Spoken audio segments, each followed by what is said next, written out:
Alright, day 10 of Wimbledon 2013, and it was the men's or gentlemen's quarterfinals, and it was a very eventful day. A lot of emotions running high and all that kind of thing. So let's just get straight into it. The first quarterfinal, or the first I'm going to talk about anyway. It's not in any particular order of which they took place. We had Djokovic, world number 1, against Thomas Berdych, or Berdych, I don't know how you pronounce that correctly. He's the world number 7. Oh, okay, sorry, I got confused there. Yeah, it went to a tiebreak in the first set. Djokovic pulled through. Then it was 6-4, 6-3, so Djokovic kind of comfortably, well, not too comfortably, but you know, he secured his place in the semis without too much of a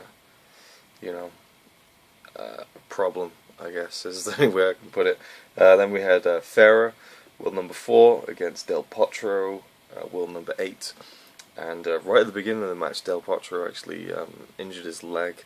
He had quite a nasty spill, kind of twisted his leg or his knee in the first game, I believe, actually, but he carried on, and he won that match.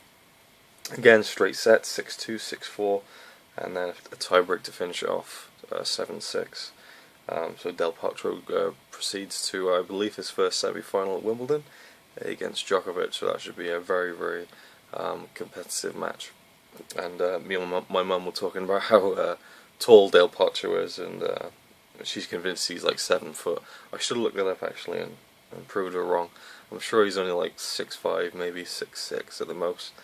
I just can't see him being 7 foot. Anyway, next up we had Kubot, or Kubot, I don't know how. Again, these are two Polish players, and this is kind of a special match because, you know, two guys from Poland kind of had made it to kind of the big time kind of thing in the quarterfinals, and it was a very special moment for both of them, I think.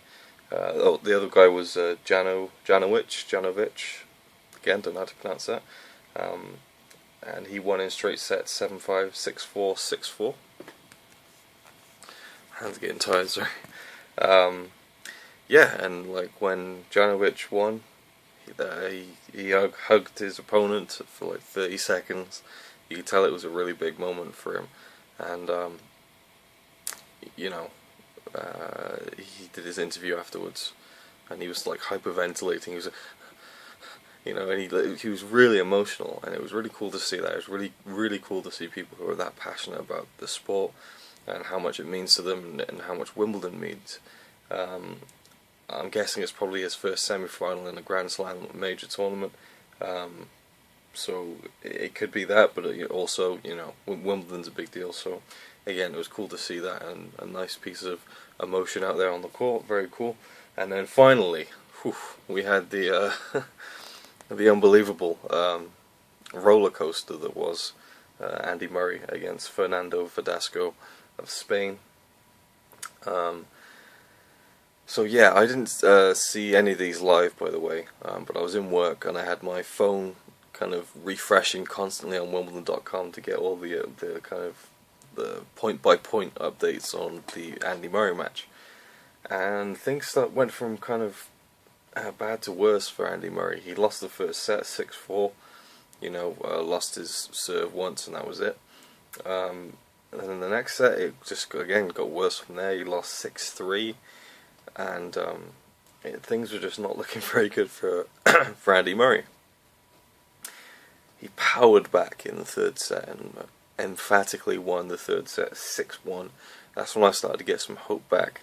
Again, while I was just looking at the updates on my phone, I hadn't seen the match. I was so tense at kind of how it was unfolding just by looking at the scores.